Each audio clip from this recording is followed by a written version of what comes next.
content that Isobel will be sharing with us today. So Isobel, I'd like to turn it over to you. Thank you so much. Okay. Hello, everybody. Some of your names I recognize. It's nice to see you there.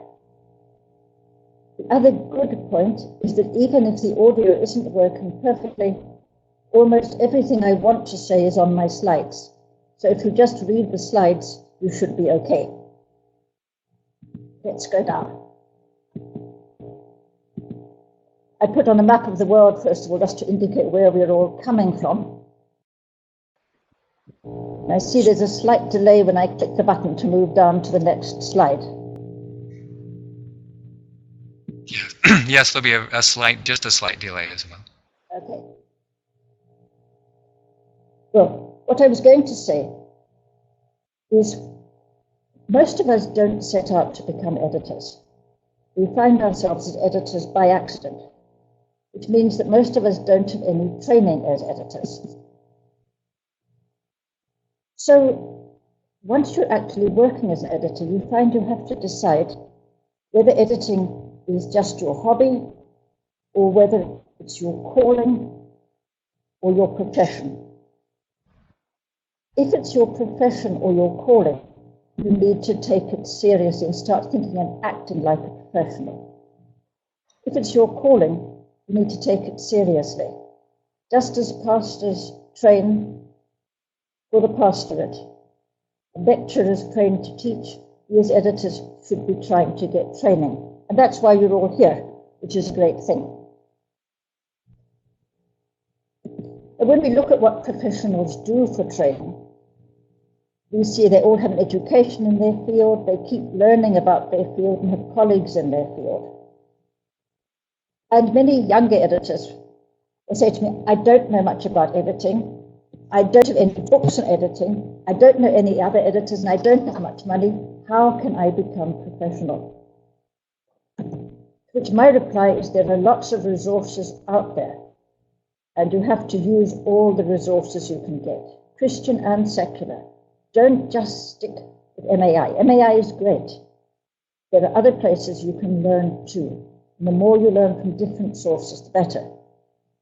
There are free sources and commercial sources, and there are local groups and international groups you can learn from. So I decided to break things up today into 3 opportunities for learning. There's the people, publications, and programs. How do we set about learning from people? Sometimes people will say, but I don't know any other editors. To which my answer is, why ever not? There are loads of editors groups out there from which you can learn. Most of them are free to participate in. You don't have to pay. All you need is an internet connection. And what they will give you is support, because there are days when nobody else in the world seems to think that a comma is important, that it's worrying you. They'll give you encouragement in the days when you feel down.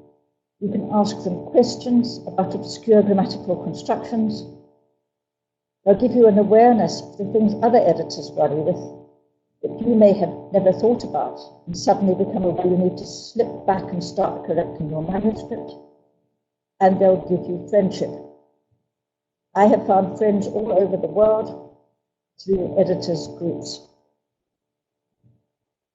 Let me tell you about the first editors' group that I'd recommend to you. Is a Facebook group called the Editors Association of Earth. If you just go to Facebook, look up Editors Association of Earth, you'll find it, or Editors of Earth. It's a forum where editors of words socialize and link, share knowledge and links, ask questions, discuss matters of editorial interest. And here's an example of a typical question somebody might ask. Is it solely a New Zealand thing to hear children using versus as a verb? I think it's absolutely horrible as an editor. Unfortunately, everybody else on the list said no, they hadn't come across that, they did not think it was a good idea and it should not be encouraged. Useful to be able to ask questions like that. But sometimes editors, you want to ask a question you don't want the rest of the world to see. You You don't want the rest of the world to know your ignorance about some point.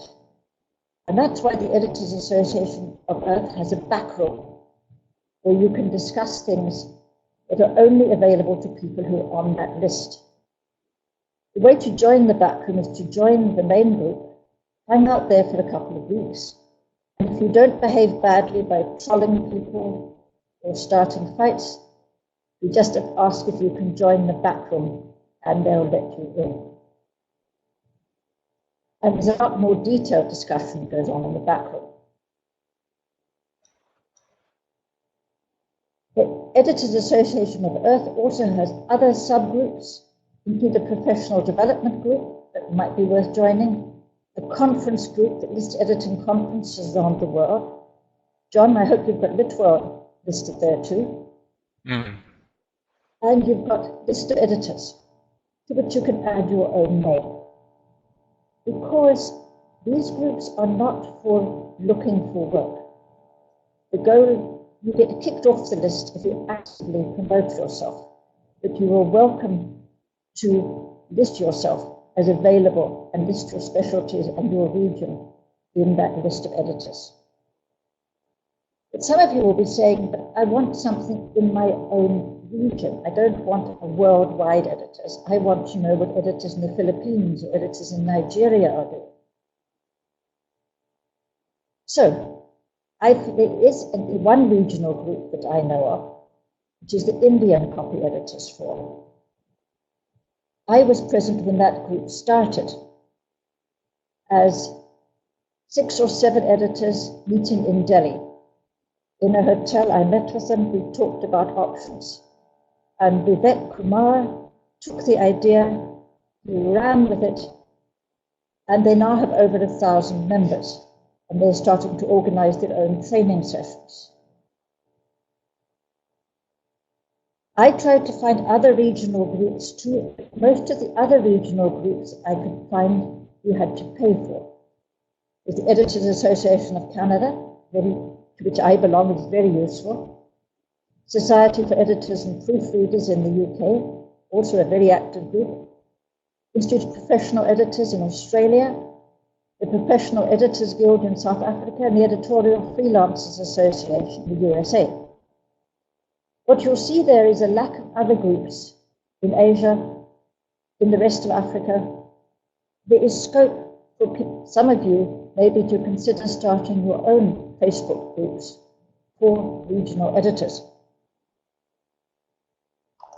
Now, some of you will also be saying, I don't like Facebook. I'm not very keen on Facebook myself because I find as soon as I go to Facebook, I get distracted or people start wanting to chat with me. So if you don't want to be on Facebook, another free list is called Copy Editing L. And there's its description of itself for editors and other defenders of the English language to talk about style, philosophy, specialized editing, reference book, client relations, internet resources. Copy Editing L is where I learned most of what I know about editing, apart from the stuff I've got from books.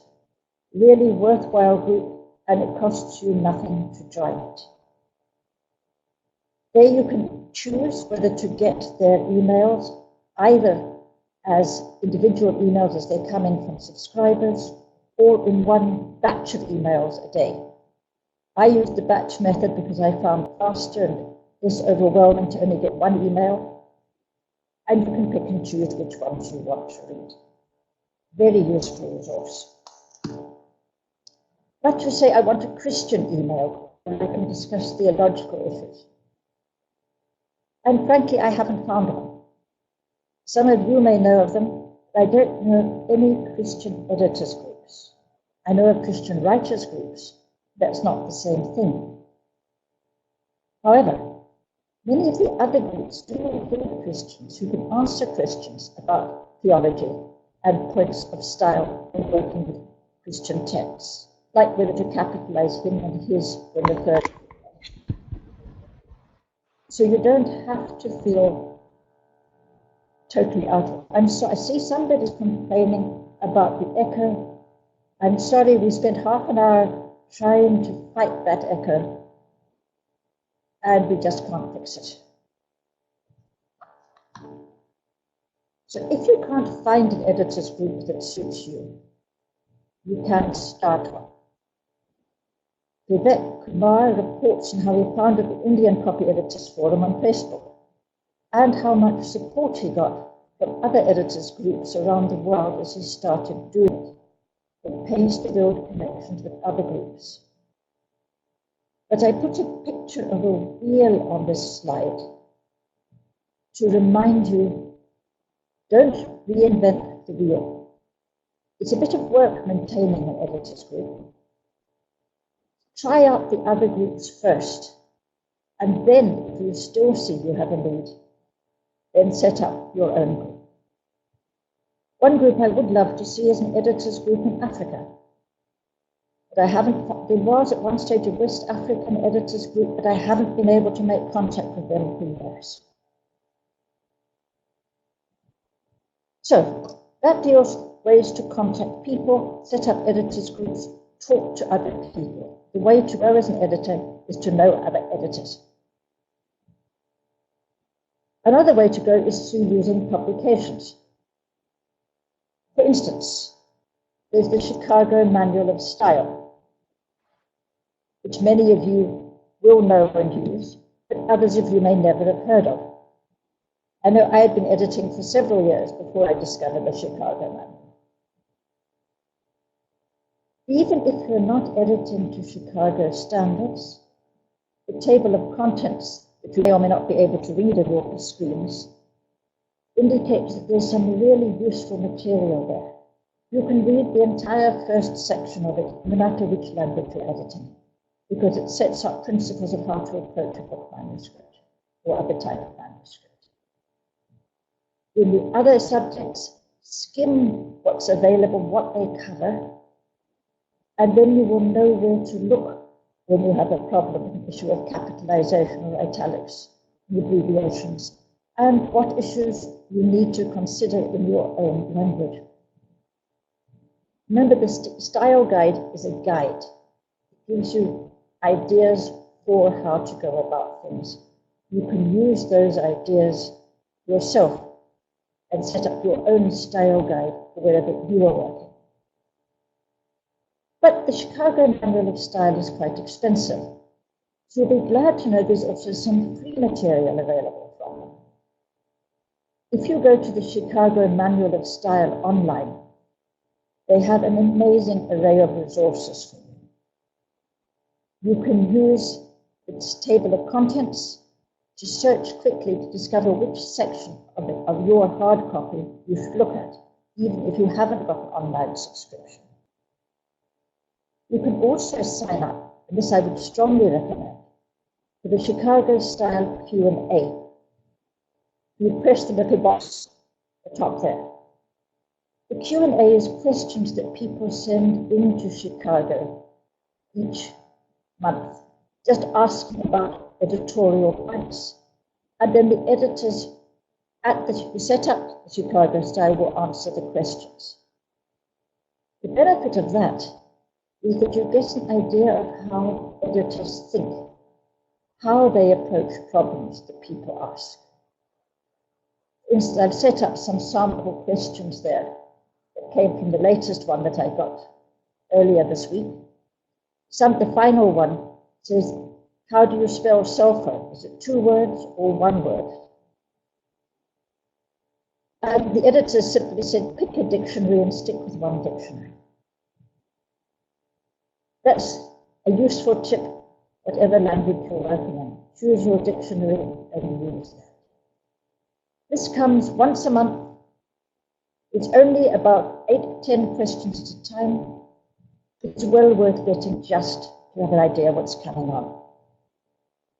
The other page, if you go to the Shop Talk blog, which was advertised on the front page for Chicago Online, what you will also see there is Chicago workouts. So you can do one on hyphens, one on word usage, punctuation, closing quotation marks. What they are is they test your editorial brain. You click on the workout, you get a set of about 20 questions for you to answer to make decisions about editing issues. And then they have an answer sheet discussion. It's a way to make sure you know what's in the Chicago style. And if you're not working in Chicago, if you're working in a different region of the world, you'll still learn that these are issues you need to think about. So do one workout a month and keep your editorial muscles flexed.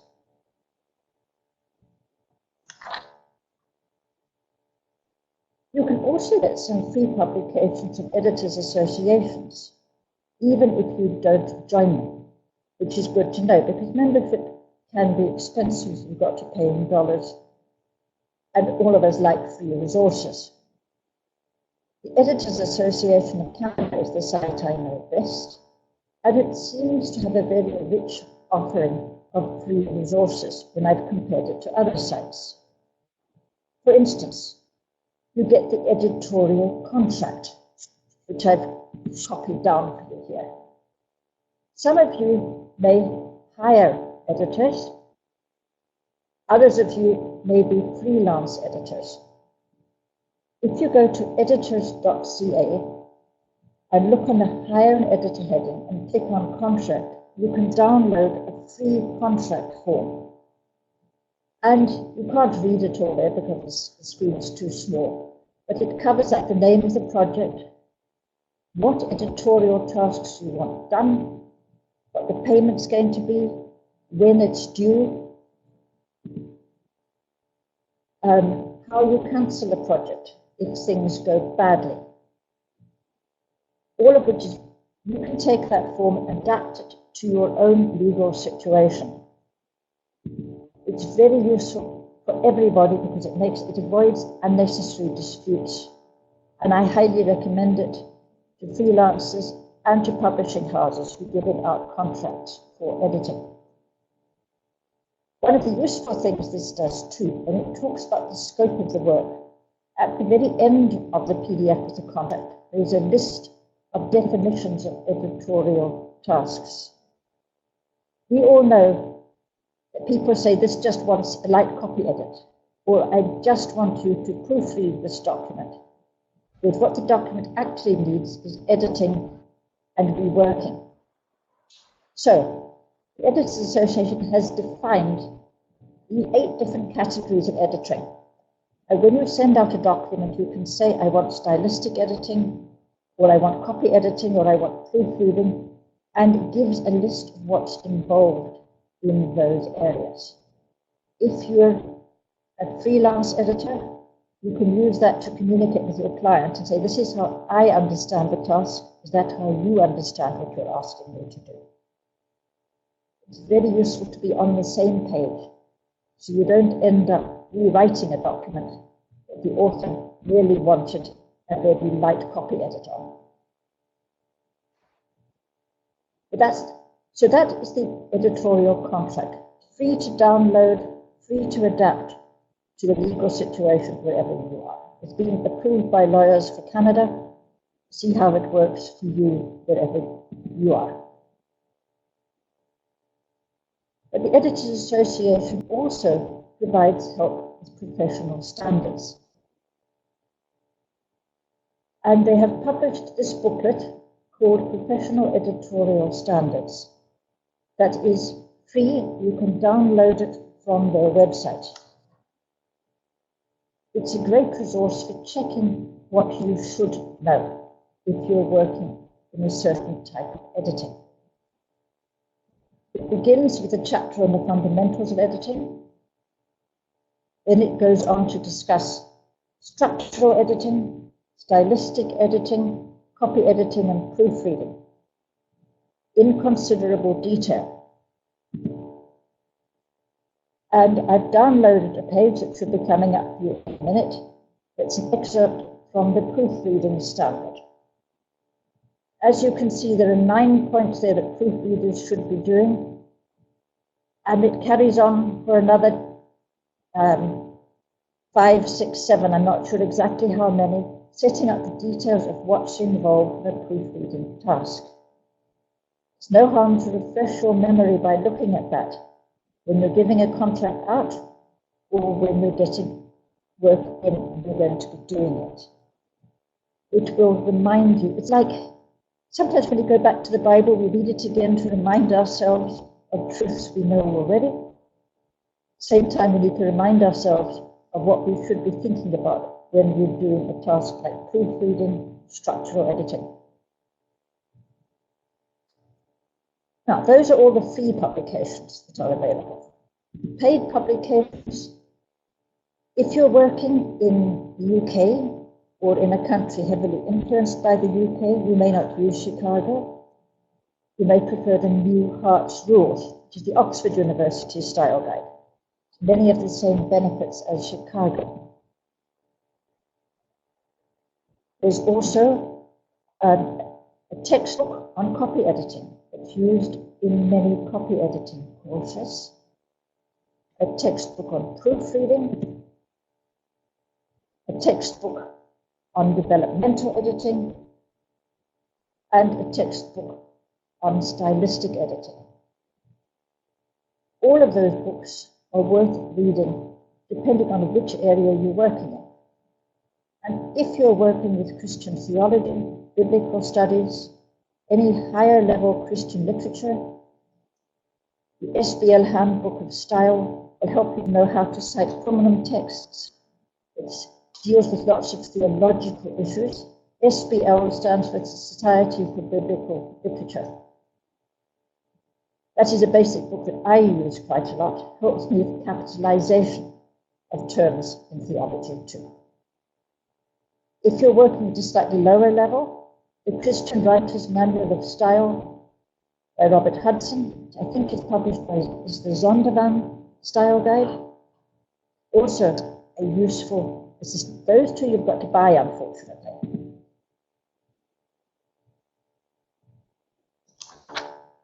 How do you get these books? They won't be on sale in your local bookstore, I can guarantee it. You buy them from Amazon. You can buy them second-hand from a place where I buy a lot of my books, which is called abebooks.com. There you can sometimes get a book for $2 plus shipping. Shipping may be expensive where you are, but it's still often cheaper than buying the book new. One other way I sometimes try to get books out is if I'm visiting a country, I will try to take some books with me. And if you have a visiting editor or writer, say to them, could you maybe pick up a copy of this book for me, maybe from Abe Books, and carry it with you in your suitcase and hand it over when you get here. I've distributed a good many books around the world that way. You'll also find type of publication many of us don't consider much as blogs. A number of good editors run blogs. Not all of them are good blogs. So how to find out which blogs to belong to? Join the list. One of the lists we discussed in the people section. Listen, ask, and you'll find people posting links to blogs they find helpful. Follow those links and see if that's a blog that you think would be worth your while to subscribe to. The more people you know, the more you read about editing, the better editor you become. And that brings us now to programs. Different types of programs. There's educational programs and software programs. And because I have a British background, I like to spell them different ways. However, in America, they're all spelled the same way as program, without double M. And I think I'm on the losing side. I think the American spelling is winning. There are formal courses in editing. If I knew somebody who was starting out wanting to be an editor these days, I would advise them to take a university course, the college or an association. The advantages of having done a course is that you have a comprehensive background, You have status when you talk to somebody. You can say, I have editorial training, not just I like reading books and I correct people's mistakes. It helps to make you more employable, and depending on where you are, the costs of a course may be tax deductible. So that helps. It's always nice to get training that doesn't cost you too much. How do you find courses? Well, this is where I was going to talk about two things at the same time. Google is the way to find courses, and as editors, one of the skills we really need is how to Google well, how to search the internet well.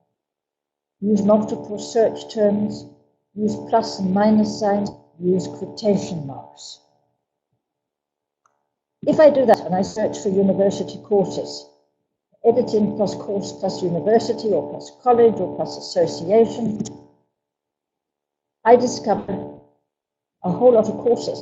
Ryerson University, George Brown College, Editors Association of Canada. All of these places offer online training. I could have online as one of my features. But say you want to do a course that's actually specifically related to where you are in Africa. Then you simply search on the terms editing plus course plus university plus Africa. And one of the hits you will get is for the University of the Witwatersrand. Their course is a lot cheaper than any of the Canadian courses. It costs about, I think, $900 for the entire course, which is made up of several subsidiary courses, which is what you pay for just one partial course in Canada. I also tried doing that for India, but I ran into a problem when I did universities courses, or I said editing courses India, because all the courses that came up were about film editing. Bollywood is very big in India. So I just had to add a few more search terms. That would just come up the next slide. There. Book edit. I made it book editing plus course, which eliminated the films. Or you can also use minus signs when doing a Google search. If I say editing course minus film minus video plus India, then all the hits will not include any reference to the word film or video. This is a way of narrowing down your Google search. It is really useful. We often get too many hits. So why do we Google as editors? We do it to check facts, because authors can be very slipshod about things. They quote something they remember from their grade 5 teacher, and they don't really bother to check it. We don't want incorrect facts or alternative facts getting into print, so we check our author's facts sometimes. Authors also quote the Bible from memory. Authors also plagiarize. And we can also be able to check for issues of grammar and vocabulary. For instance, to check for quotation mark, to check for plagiarism quotations. Oops, my computer's screen is getting ahead of me at the moment. I'm trying to get it back.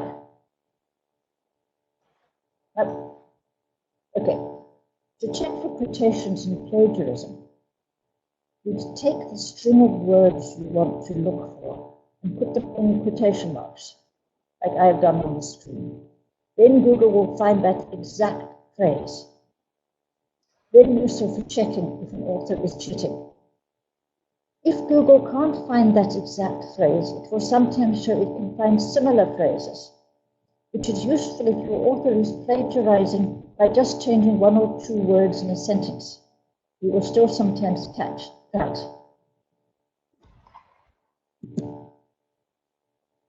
We can use Google to check grammar too. What preposition do we use with months? Or I find authors sometimes use the word during 1995 to 2000 in ways that don't sound quite natural. And I wasn't sure if it was just me who was finding it wrong, or whether other editors found it wrong too. So what I typed in was during plus years plus usage. If you add that plus usage to your search, you will get people discussing how those words are used. And there are a lot of sites out there for people who like discussing grammar points and those details. Other sites you can check for grammar is that the Chicago Manual of Style Question and Answer is searchable. You can't search the online version unless you've bought a membership, but you can search the Q&A. Other things I like to look at is the corpus of contemporary American English and the British National Corpus.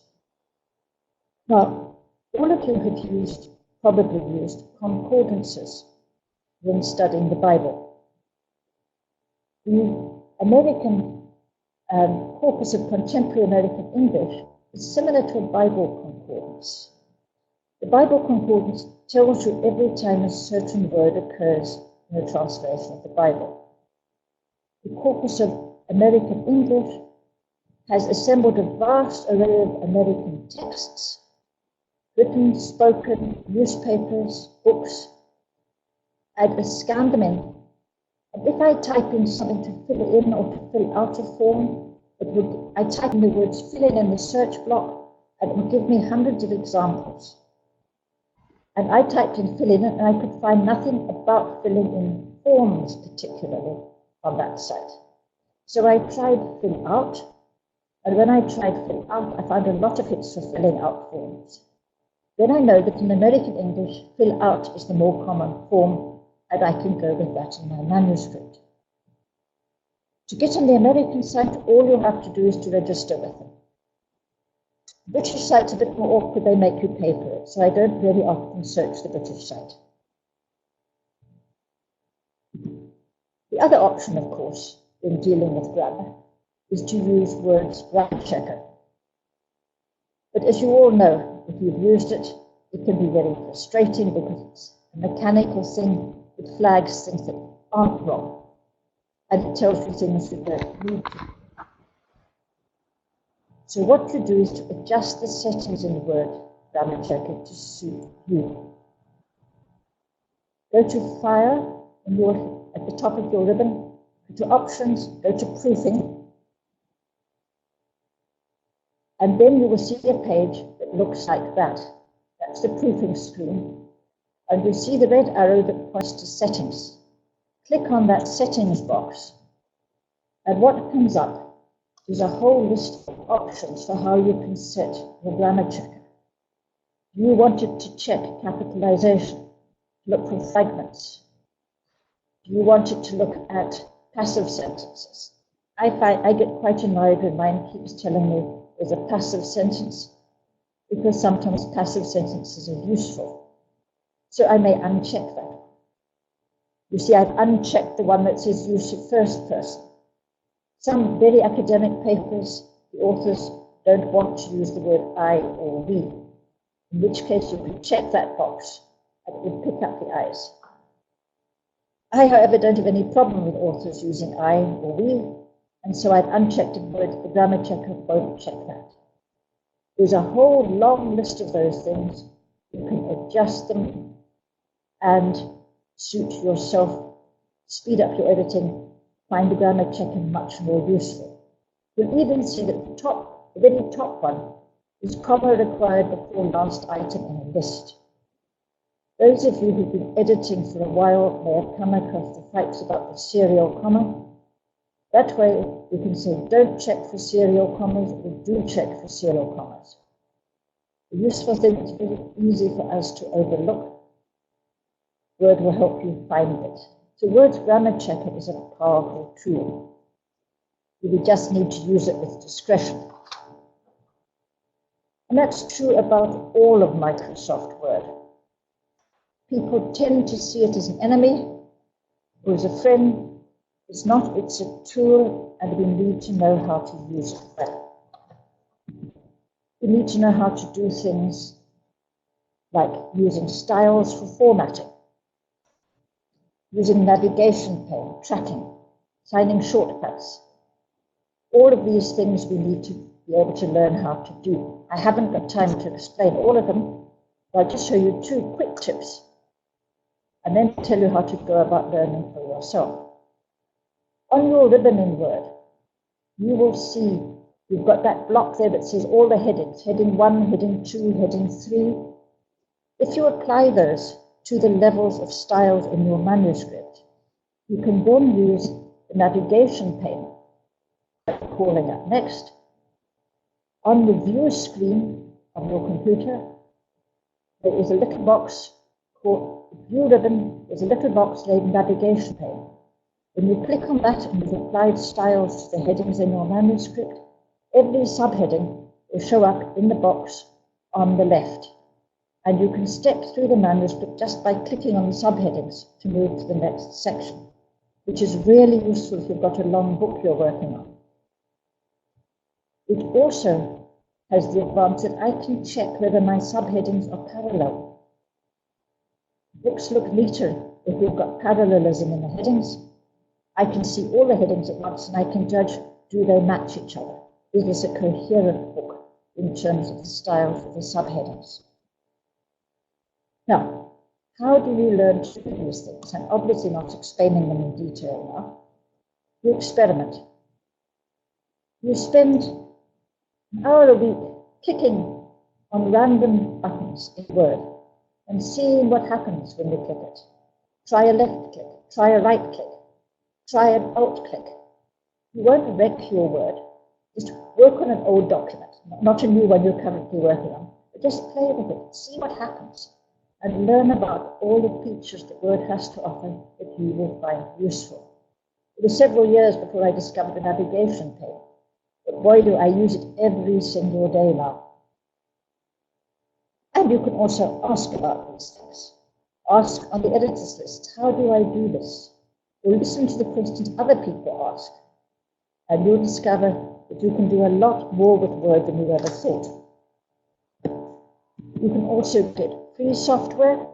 Adobe Acrobat has some very powerful proofreading tools if you're marking up PDFs, and they're completely free.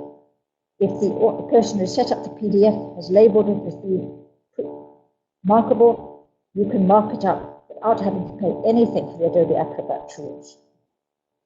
And a website called editorial.com sells software.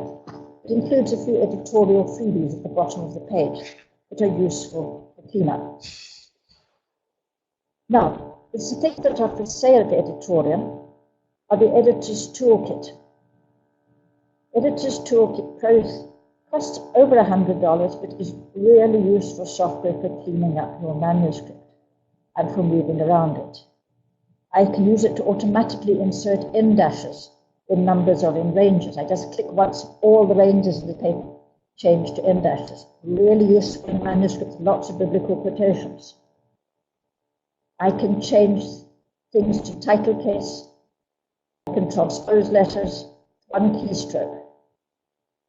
If I go to this file cleanup, the FC spot button at the side, this is what you can see, all the things you can do automatically. Put abbreviations in small caps, change underlining to italic, delete spaces around returns, replace multiple returns, replace double carriage returns.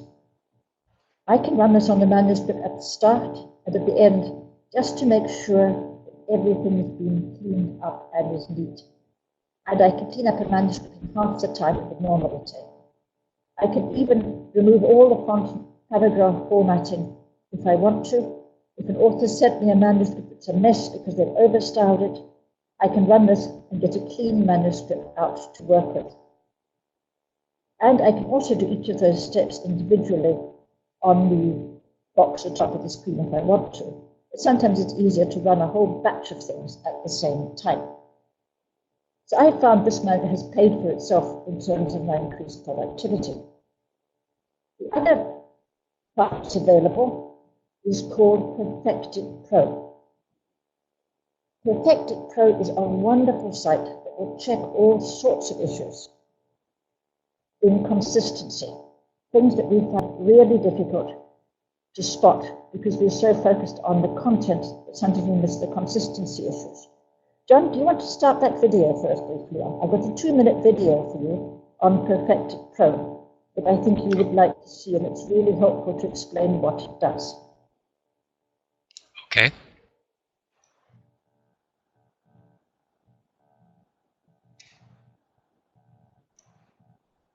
Perfect It Pro helps you make the best impression with your text. Load it from within MS Word, then press Start to begin. Perfect It finds difficult to locate errors like consistency mistakes.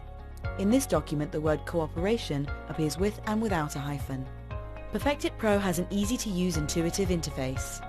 You pick your preferred version and possible errors appear below. Each line represents a location in the document. Click to move between each location and decide which to correct. Then click Fix to make a change. When you're ready, click Next to find the next error. You can use Perfect It to find inconsistent spelling. Spot bad typing errors, including mistakes that spell checkers won't find. Quality control for missing edits such as words and phrases left in text. Make sure capitalization is consistent and that numbers and sentences are correct. Check that all abbreviations are defined. Then check bullet punctuation and capitalization. Other features include no templates, forms or markers. You write your way. Perfect It Pro can learn your preferences so you can make sure documents are in line with your organization's house style and branding. Automatically generate a table of abbreviations and much more. Perfect It helps you impress your readers. It's free to try, so download it now. The only bad news about Perfect It Pro is that it doesn't work on a Mac. Apple has put in some features that prevent it from running macros like that. And so you have to have a non-Mac computer before you can operate it, which is very sad because some editors love their Macs. But sometimes you can borrow another computer to run it. If you want to know more about Perfect It Pro, you can look up that video. There are videos about it on YouTube. You can just search for the title. It's on sale from Intelligent Editing. And it also works, I think, in French. The instructions will still be in English, but it will still pick up things like hyphenation, discrepancies. It won't work perfectly, but you can use it. And the guy who runs Perfect It Pro is very keen to help, very approachable. I've spoken to him on a number of occasions, and he's offered really useful tips. And you can set it to either British or American English, depending on whichever version you prefer, as well as adjusting the styles for yourself. So, to sum up, I've given you an awful lot of information, far more than you could possibly master in this one setting. Let me just give you a to-do list. Join an editors group. Learn to use the tools you have by playing with them. Buy specialist editing software if you can afford it. And learn one new thing each week or month. I was at a professional engineers meeting once where I was told an engineer learns something new every day. Those editors are something new every week. But I think there's a lot of stuff out there. There are lots of ways we can grow. And thanks very much for listening. I hope this was helpful to you. And we've got a few minutes for questions if you have them. Thank you, Isobel. What a wealth of material. And along those lines, Helen is asking, will the slides be available afterwards? Yes, you will receive a link to the recording of this webinar so you can, at your leisure, go back through, look up some of those links that were shared. So that will be available. Also, a quick question from who's asking, does Perfect Pro also work with other languages? I think you mentioned French and English, but does it work with languages such as Swahili or other languages around the world? You could try the free download and try, and let me know if it does. Okay. It's free for download. The first, I think you get a month's free trial. So choose a month when you're going to be using it and just try it out. Oh, that's really helpful to know. So a month's free trial is available. Okay. And the Editor's Toolkit Pro, you can download it for a free trial. Mm-hmm. If you prefer software, you can do that. Then you'll discover if it's useful or not. Excellent. That's great to know. We have just a couple of minutes. If you have a question for Isobel, please type it in the chat box. And it's a good opportunity to take advantage of is an editor with such a wealth of experience like Isobel. So we'll just wait a moment for your questions as they come in the chat. While we're watching for questions, Isobel, I just want to thank you for this fantastic presentation. I really appreciate all the very specific suggestions. Here's a question from Helen. Do you use tracked changes in Word? It depends what I'm doing. If I'm doing a complete substantive edit, which involves a lot of rewriting, I don't use track changes because the author would be overwhelmed. It would look like a bloodbath on the screen. If we're close to final stages, then I do use track changes. If I'm only making small changes in the manuscript, the editing author needs to check, then I use it to make sure that they show up. It depends to an author preference. Some authors want to see every change, others just want the manuscript to sound like them. So it's a very useful tool. I use it when I'm training an editor. I ask them to use it so I can see what changes they've made. Decide on a case-by-case basis, but it is useful. Particularly when I send a manuscript back to an author, I can sometimes lock it, so track changes, he has to use track changes, or else I'll run a compare docs and the changes will show up as tracked, because sometimes authors sneak in and make changes to a manuscript without telling you, and I like to catch the author through doing that and check that they've done. Great. There's a question about, do you know of any Spanish-related resources? Did anything come to mind there, Isobel? I did at one stage hear about a Spanish discussion group that was starting, a Spanish editors group. Did I send you information about it? I think I sent it to you, John. Yeah, I believe you did. Actually, we have some material here. Also, just to mention that the plan is in the month of October, MAI will be involved in offering 4 editorial training courses online in Spanish, 4 consecutive Tuesdays in the month of November with different presenters. So, Joseph, if you'd like to know more about that, we'll be glad to send you that information. And try Googling, see if you can find any Spanish. Oh, for sure. Yeah. Let me know if you do. That's one thing I came away with, Isobel, just you're experimenting and Googling and looking. There are things that are out there. It's just a question of finding them, taking the time. I set aside one hour a week for professional updating. Great. That's a great suggestion. Okay, well, I'm going to just kind of bring things to a conclusion here as I see another question about accessing this presentation later. A reminder that we will be sending all of you who participated the link to this webinar so you can at your leisure go back through it. Just a reminder that we do continue to offer these free monthly webinars. On October 10th, Pusnam Yuri from Nigeria will be leading Lead Well, Write Well. And then on November 14th, I see, that's a test for you editors out there to spot the typo in the next topic. Learn how to enhance your trade books. Add Bible study guides, devotional content, videos, and more, led by Bill Craig of Lifeway.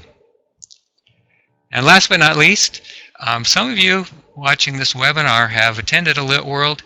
It's our once every 3-year International Christian Publishing Conference. If you've not been to one, I really encourage you to take that into consideration. We'll be announcing specific details about the conference within the next couple of months. But Lit World 2018, The Word Made Fresh, is the theme. Will be taking place October 28th to November 2nd, 2018. Again, not this year, but 2018 in Singapore.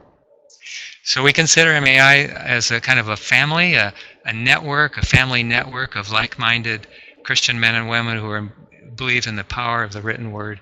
And you are part of that by being part of this webinar. So thank you.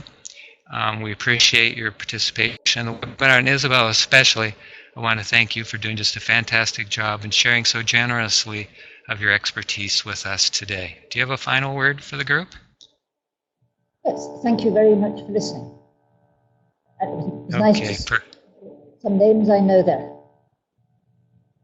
Great. Okay, well, we'll sign off then. God bless you, and we'll be in touch. Looking forward to connecting later on. Thanks again. Goodbye for now.